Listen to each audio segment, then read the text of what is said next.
Bien le bonjour. Donc aujourd'hui, nous allons voir un grand classique de la cuisine provençale, donc la soupe au pistou. Le pistou qui au départ est un mot qui ne veut pas dire basilic, contrairement à ce que beaucoup pensent, mais qui vient plutôt de pista, qui veut dire broyer, piler. D'ailleurs, le pistou, qu'est-ce que c'est? C'est le pilon en Provence. Et en italien, une dérivation, c'est pistare, qui veut dire le même mot, piler, broyer. Voilà. Donc pour cette soupe au pistou, nous avons besoin de quand même pas mal d'ingrédients. Donc vous savez que ça fait assez impressionnant comme ça à première vue qu'on le voit. Mais en fait non. Donc j'ai déjà pris les devants, je les ai déjà découpés. Donc nous allons faire la recette en deux étapes. D'abord on prépare la soupe, le bouillon, et ensuite on prépare le pistou. Le pistou c'est une crème, une pommade que l'on va faire après. Donc l'on va commencer au pilon, et ensuite je vais un peu tricher. On l'a fini au hachoir. Bon, pour ce faire, nous avons besoin haricots blancs et haricots rouges. Donc je les ai achetés frais au marché, ça coûtait franchement pas cher. Et je pense bien moins cher que si on les prenait donc en boîte, hein, et bien meilleur aussi. Donc il y a à peu près donc 600 grammes, donc ce qui fait 300 grammes en blanc et 300 grammes en rouge.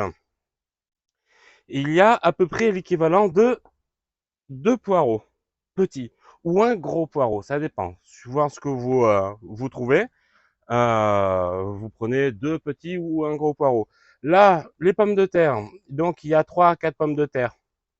Donc déjà découper tout, préparer tout à l'avance comme ça en petits morceaux, c'est plus simple après.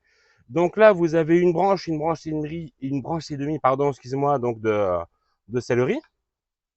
Là, vous avez à peu près 300 grammes, entre 2 et 300 grammes de carottes. Là, vous avez 6 tomates qui ont été épluchées, épipinées en grande partie, et coupés en morceaux. Pourquoi je les ai mis dans deux bols? Parce qu'il va y avoir donc un bol qui partira dans le bouillon et un autre bol qui nous servira pour la pommade, pour le pistou. Des pâtes à potage, coquillettes, mini farfales, nouilles, ce que vous voulez, du moment que ce soit des petites pâtes à potage. Ça, on les mettra vraiment à la fin. Vous mettez à peu près l'équivalent d'une belle poignée de parmesan. Donc moi, j'ai pris du parmesan copeaux. Je trouve que ça a plus de goût. Ça se diffuse mieux après dans la recette. Pour les haricots, il y a 1 kg de haricots, 500 grammes de haricots plats, 500 grammes de haricots verts. Les courgettes, 4 à 5 courgettes, tout dépend à la taille des courgettes. Vous voyez à peu près la quantité, c'est pas non plus extraordinaire, mais voilà, ou 4 grosses ou 5 petites courgettes. Là, c'est facultatif. On arrive à la partie donc viande. Sachez que c'est une recette qui peut très bien être végétarienne ou pas. Donc, et puis après, il y a plusieurs sons de cloche. Il y a des gens qui vont mettre de la viande dedans, d'autres qui vont pas en mettre. Sachez que vous pouvez, tout simplement. Donc moi, j'ai pris des jambonneaux qui sont déjà cuits. J'en ai pris deux. Après, on peut rajouter, donc j'ai entendu plein de choses. J'en ai goûté avec du lard, avec des pieds de porc, avec plein de choses différentes dedans. Moi, je préfère largement le jambonneau, ou alors vous pouvez prendre un talon de jambon. Si vous allez donc chez le charcutier ou le boucher, il peut aussi là vous fournir un talon de jambon. J'en ai pas trouvé. Le jambonneau, les petits jambonneaux comme ça, c'est très bien parce qu'en fait, c'est déjà cuit, c'est déjà moins gras et, c'est quand même assez goûteux. Pour en la suite, il nous faudra donc de l'ail pour la crème, de l'huile d'olive et l'équivalent d'un gros pied de basilic en basilic. En eau, donc moi j'ai pris une grosse casserole. Ne prenez pas peur. C'est juste que j'avais peur que les ingrédients ne rentrent pas tous. Il y a à peu près 4 litres, 4 litres et demi d'eau, pas plus, hein, pour la quantité que je mets. Parce qu'après, ça va pas faire une soupe, ça va faire un bouillon. Et c'est pas vraiment ce qu'on recherche. Donc nous, ce qu'on recherche, c'est juste à faire une soupe au pistou et pas un bouillon de pistou. Et donc le bouillon lui-même, entre guillemets, est fait par les légumes. C'est en faisant infuser ces légumes que l'on fait la soupe au pistou. Voilà. Donc, au départ, mon sel, poivre, j'en parle pas. Nous allons donc préparer, on va allumer le feu. Donc, l'eau est froide au départ et on commence la soupe à l'eau froide. On ne commence pas la soupe à l'eau chaude. Donc, on va couper le jambonneau, on va le mettre dans la casserole, on le commence à l'eau froide et ensuite on va intégrer donc les légumes en commençant d'abord par ceux qui cuisent le plus longtemps, c'est-à-dire les haricots. Parce que ça, Parce que oui, effectivement, ça, les haricots, c'est ce qui met le plus longtemps à cuire. Suivi ensuite, donc, des patates, des carottes, et on rajoute tout le reste. Voilà. Donc, c'est pour ça qu'il y a quand même un petit ordre. On met d'abord ce qui met le plus longtemps à cuire, même si on met plus ou moins tout en même temps, hein, c'est pas grave. Voilà. Donc, maintenant, on va tout préparer. Voilà. Donc, nous y revoilà. Nous allons donc commencer par couper ces jambonneaux. On va les couper en morceaux pas trop petits, ni trop gros. C'est pas non plus la base de la soupe. C'est juste pour donner un peu de goût. Hop, on y est. Vous voyez comment je fais, hein. C'est pas non plus si petit que ça. On met le deuxième, parce que j'ai quand même 4 litres et quelques d'eau. Donc c'est vrai qu'avec 4 litres, 4 litres et demi d'eau, vous avez quand même à manger pour un certain nombre de personnes, hein. Sachant que dans une assiette, vous allez mettre des 300-400 millilitres de soupe. Donc ça fait quand même un certain nombre d'assiettes. Sachant que ça va quand même réduire un petit peu, hein, le temps de la cuisson, euh, le temps de réduire quand même. Donc on met maintenant, hop, les morceaux dans l'eau. Hop.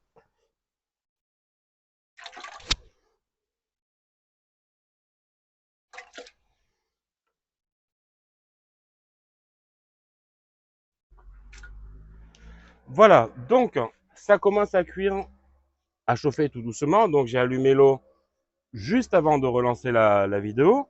Donc là, on y trouve d'abord les morceaux donc de jambonneau. On y met les haricots, les patates,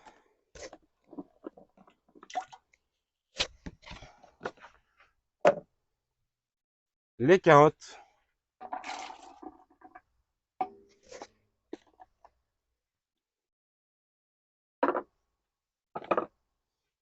en fait, on va tout y mettre. Donc, sachez qu'en fait, il y a certains légumes des cuisiniers, enfin des gens qui vont faire la soupe au pistou, ne les mettent pas. Comme par exemple les poireaux. Pourquoi? Parce qu'ils disent que le poireau, c'est quand même fort en goût. Les carottes, parce que la carotte, c'est pas forcément d'ici, c'est fort en goût aussi. Vous n'êtes pas obligé d'en mettre, vous pouvez en mettre juste un petit peu, pas beaucoup. Moi, j'ai pas mis beaucoup en poireaux. Il y a vraiment 2 petits poireaux, ils étaient vraiment maigrichons. Donc, c'est pas vraiment ça qui va changer le goût de la soupe.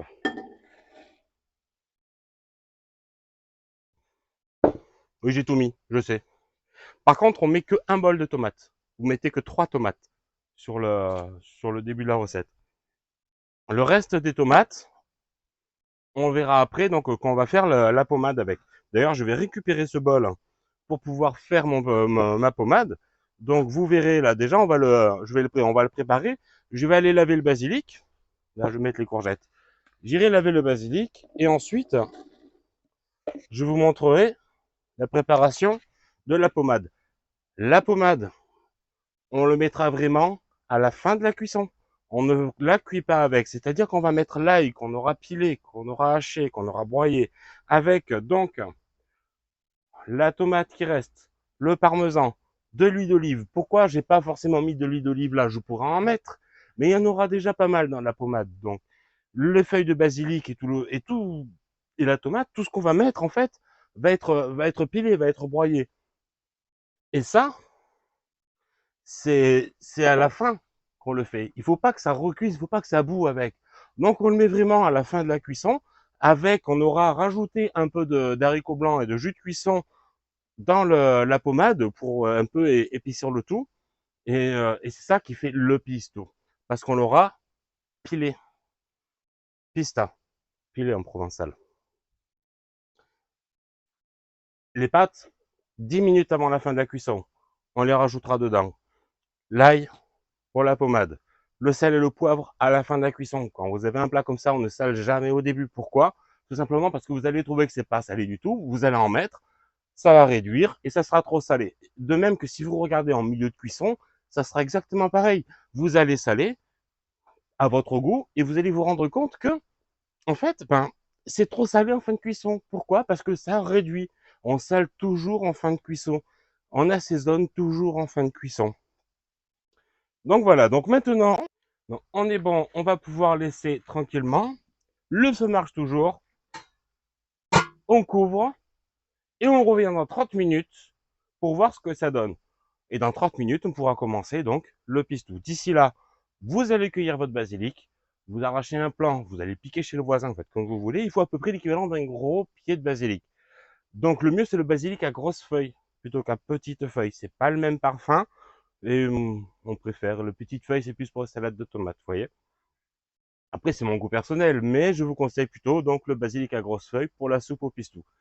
Et donc, on pourra voir après de faire la pommade pendant que ça finit de cuire. Bon, suite à un petit souci donc technique de vidéo, la vidéo dans laquelle je prépare la pâte, le pistou, n'a pas été prise en compte. Donc en fait, je vais vous l'expliquer maintenant.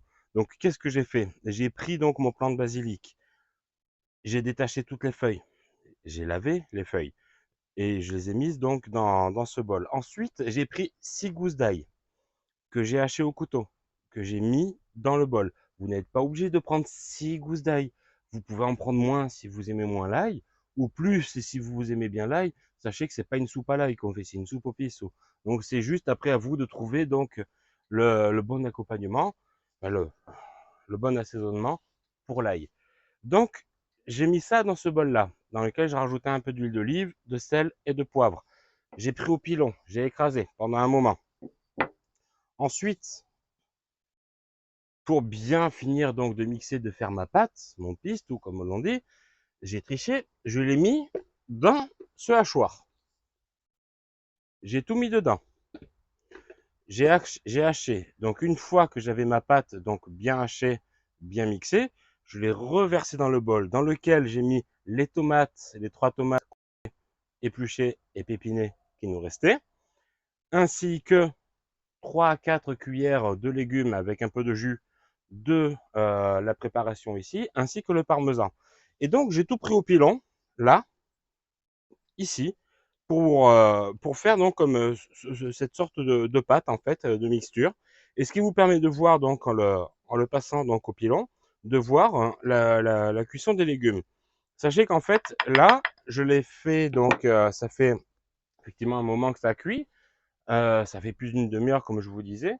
Ça fait au moins une heure et quart. Mais pourquoi j'ai laissé aussi longtemps? Tout simplement parce que j'ai pas un feu extrêmement puissant donc ici. Et sachez qu'en fait, c'est pour ça que je vous donne pas vraiment de temps de cuisson parce que c'est à vous de le voir le temps de cuisson.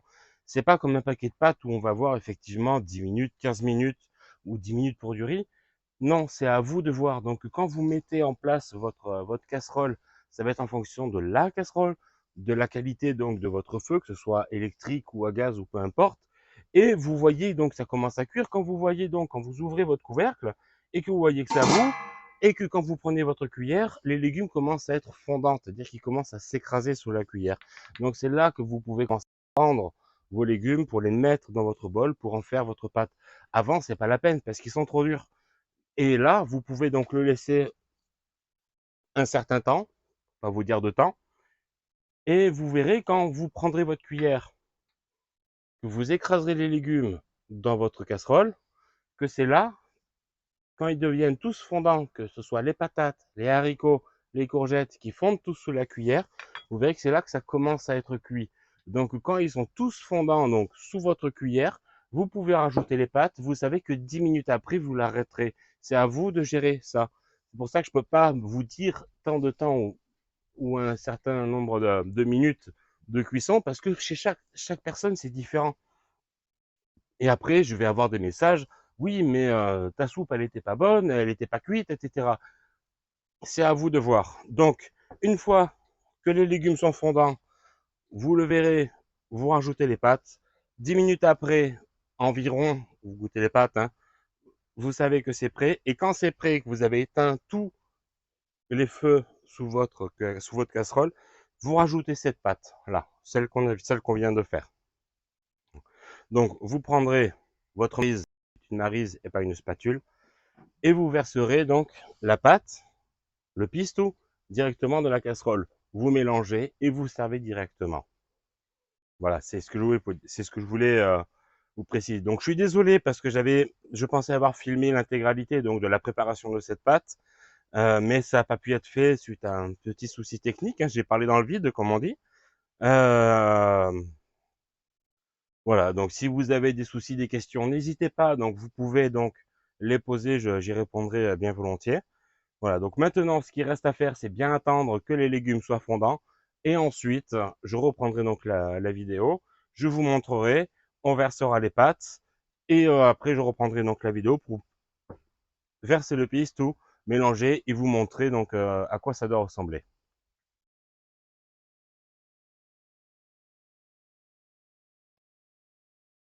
Ok, donc maintenant que donc notre soupe est quasiment prête, c'est-à-dire que tous les légumes sont fondants ou légèrement craquants, mais donc pas beaucoup, on va mettre nos pâtes.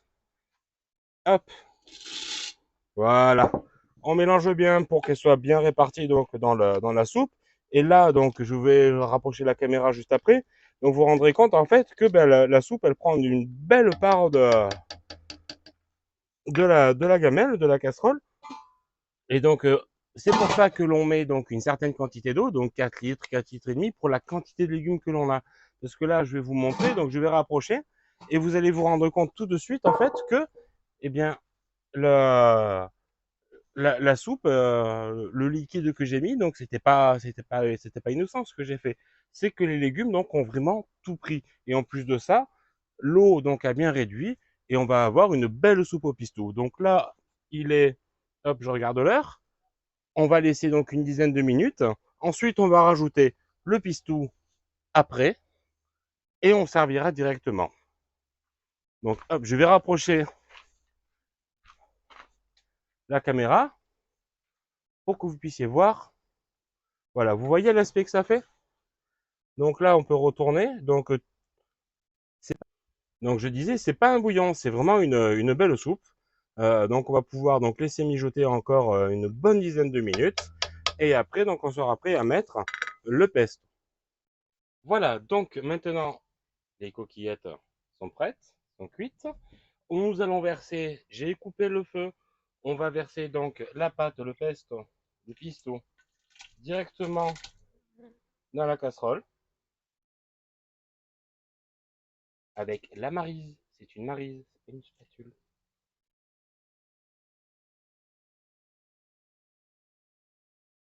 Voilà, on mélange.